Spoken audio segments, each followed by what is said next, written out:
Psalm 65 is a jubilant song of thanksgiving for the harvest.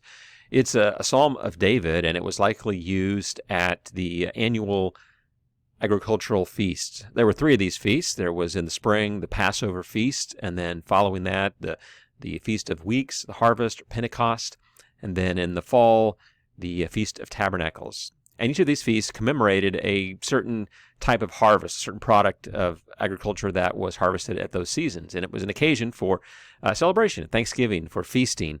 The ancient world, I'm assuming, was fairly meager when it came to an abundance of food. And the ability to have fresh produce at these harvest festivals must have made them like Christmas and Easter, all Thanksgiving, all rode together. These were major feasts. And so this psalm reflects that joyous celebration of the harvest. It's classified as a hymn of thanksgiving, and it is the first of four hymns in this book 2, Psalm 65 through 68. The psalm begins with a statement that is a little difficult to translate. Praise is due you, or praise waits for you in silence, or other translations say, to you stillness is praise.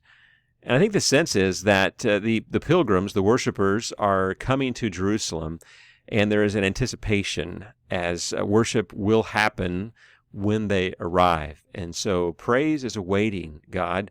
When the worshipers show up in Zion, they're going to worship you. And that's the sense of it. Praise is due you.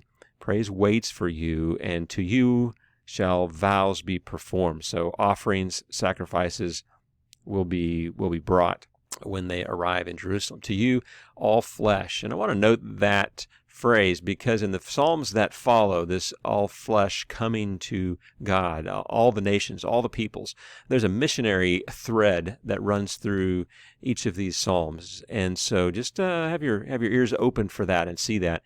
That there is certainly a physical harvest that's spoken of in the psalm, but there's a greater harvest here as well, and there's a hint of it here that all people, not just the Jewish people, all people will come to God and be blessed.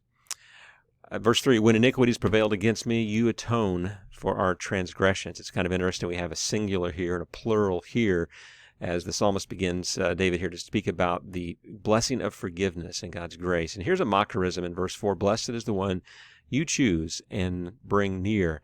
And this is likely a reference to the priests, to those who were born. In that sense, they were chosen to be priests. David was not one of those. He was from the tribe of Judah, and he is kind of envious here, perhaps, of those who are born, who are chosen to dwell in the courts of God, to dwell in God's house, His temple. So that's a possible reference there to the priesthood here, which is also significant, as we'll see in Psalm 67, incorporates the priestly blessing. Again, just evidence that these four Psalms all tie together here, Psalms 65 through 68. The blessing of forgiveness is then followed by the blessing of security. And it's arranged in something of a chiasm. Verse 5, by awesome deeds, or fearsome deeds, the translations say, you answer us. And verse 8, we are in awe of your signs. So there's something here about the awesomeness of God's deeds, and we assume this is for insiders. This would be for the Jewish people because of God, our salvation. You answer us with righteousness. So because of this word our, us, we're thinking these are insiders. These are the Jewish people. But then you have references to what I would call the outsiders, the hope of the ends of the earth, the farthest seas, those who dwell at the ends of the earth. So those who are far, far away from Jerusalem and from the people of God, they are included in this psalm. And the one who by his strength established the mountains, who stills the roaring of the seas, the roaring of the waves, the tumult of the peoples.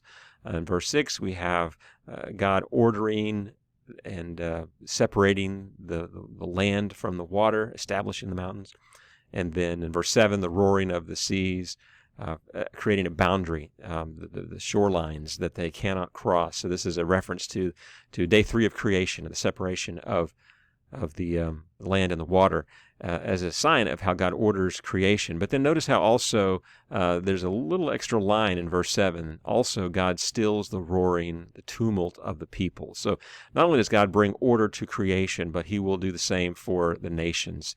If we'll live under his lordship and his sovereignty, place him at the center of our lives, even nationally, culturally, socially, we'll experience peace as well. So beautiful picture there of the blessing of security that is offered not just to the insiders, but to the ends of the earth and the farthest seas. And then verses 9 through 13 give us a very beautiful picture of agriculture. In fact, about 40% of this psalm is devoted to God providing rain and watering the earth. Notice the personal nature of this. You visit the earth and water it, or make it overflow. This is God personally caring for the earth as a gardener or as a farmer might. I love this picture. And if you think about the miracle of agriculture, it is quite amazing. It's something we take for granted, but I think it's pretty amazing that we can take this little thing called a seed and we can bury it in the ground, which is dead, and the seed appears to be dead. We add water, and a miracle occurs. This seed comes to life, and then the rain and the sunlight nurture that until it produces seeds, fruit.